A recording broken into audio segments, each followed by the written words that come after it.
Hello everyone, I am Dr. B. Monica Nair and welcome back to our communication skills series. In this video, part 2, we'll understand two important components: barriers of communication, channels or directions or flow of communication. By the end of this session, you will know what stops communication, why it stops, and how messages flow inside an organization. Let us begin.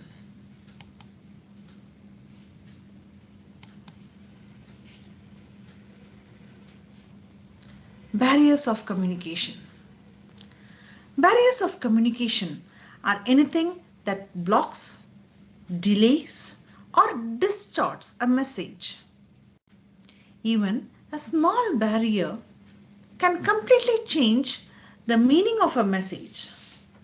Let's look at the three major categories. Let us find out what language barriers mean.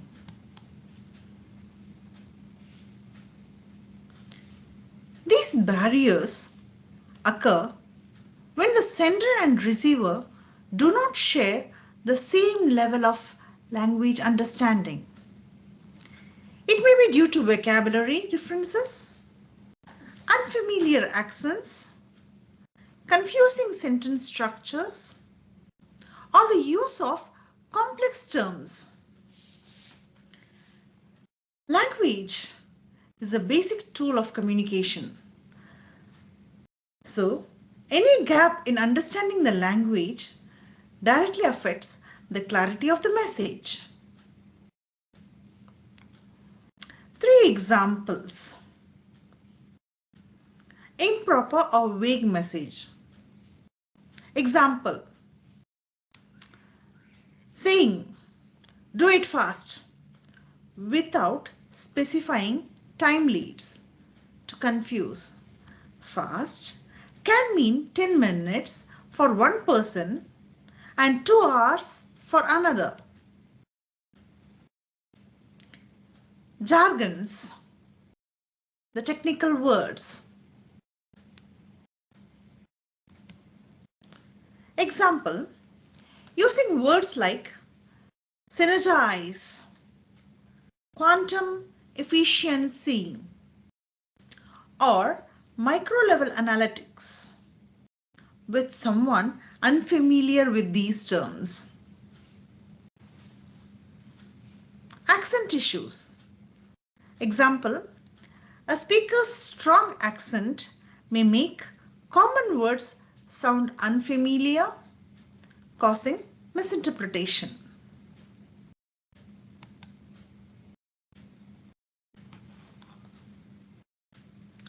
Personal barriers.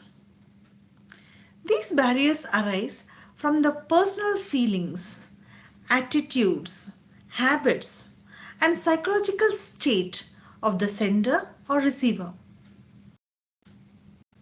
A person's emotional health, level of confidence, thinking style, or even physical condition can affect how clearly they send or receive a message. Personal barriers are often invisible, but they heavily influence communication. Three examples are emotional disturbances. When someone is sad, angry, or stressed, even a normal sentence may appear offensive or confusing. Passive listening. The listener is physically present but mentally absent, leading to misunderstanding or only partial reception of the message. Lack of confidence. A shy or nervous individual may hesitate to ask for clarification or to express their opinion, leading to communication gap.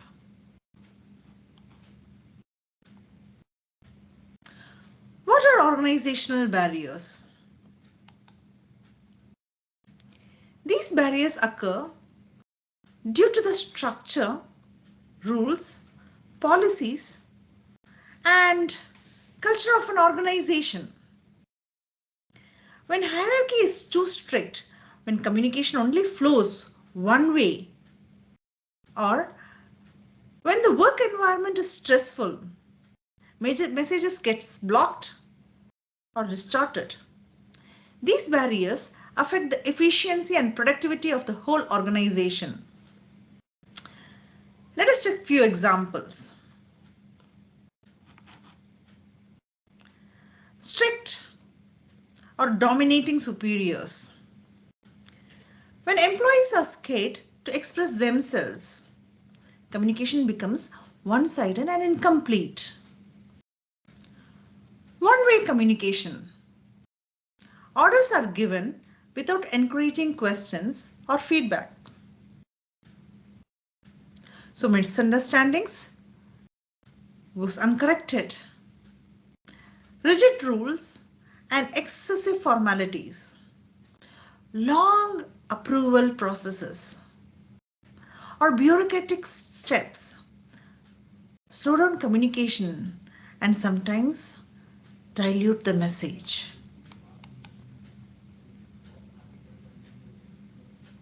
Now, how to overcome these barriers? To communicate effectively, here are a few tips. Be clear and precise. Try to avoid complicated sentences. Use simple and familiar words. Speak at a normal, comfortable pace. Improve active listening skills, which means give your full attention. Plan your time well. Don't communicate in a rush. Avoid ego and accept suggestions.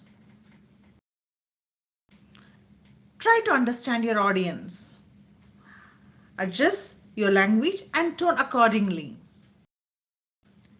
Encourage and appreciate feedback. This confirms understanding.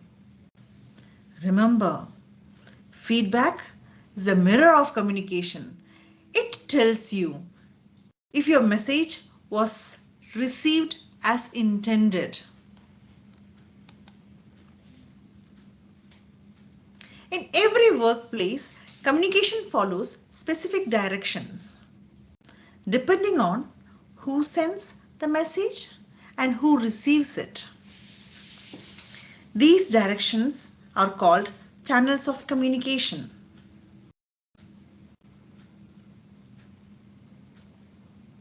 Now let us start discussing what channels of communication are in the next segment.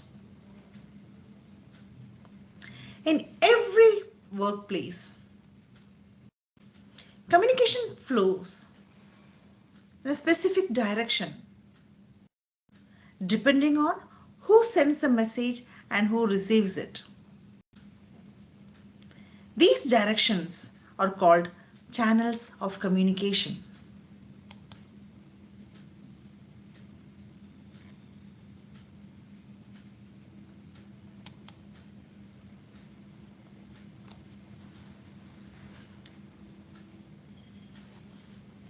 So, under channels of communication, we have formal and informal. Under formal, we have upward communication, downward communication, horizontal communication. And under informal, we have diagonal communication, also called as grapevine communication. Upward communication. Upward communication starts from lower level and goes to the higher level. It usually includes requests, complaints, suggestions, reports, or feedbacks sent from employees or students to their superiors. Example, student to class in charge to HOD, HOD to dean or principal. For instance, students requesting dress code flexibility.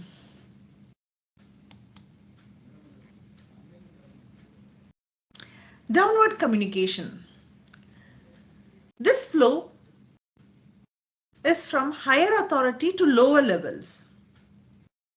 It includes instructions, policies, guidelines, notifications or announcements from the management or superiors.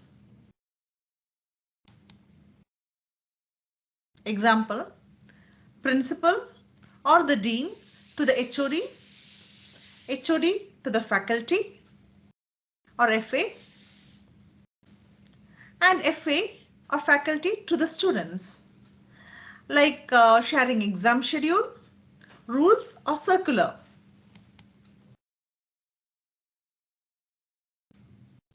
Next is diagonal communication. This is a communication that happens between people of equal ranks. It promotes coordination, teamwork, and better understanding among peers. Example, teacher to teacher, student leader to students, co-worker to co-worker, assistant professors to assistant professors, discussing tasks, sharing ideas, or solving problems together.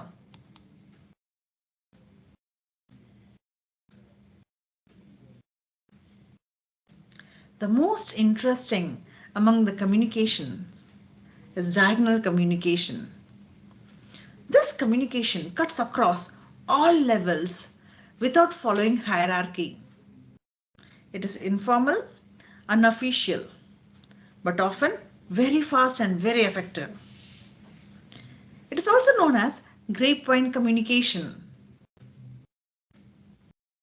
For example, a lab assistant discussing an issue directly with the dean, or employees sharing updates through informal WhatsApp group chats.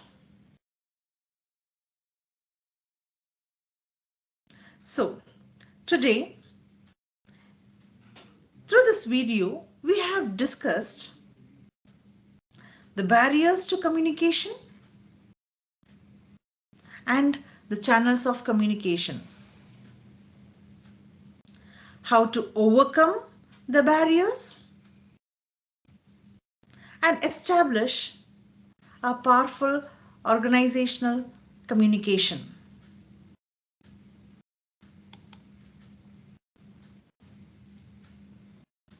Thank you. Let us meet in the next interesting topic. So stay tuned, like, share, and subscribe. Bye.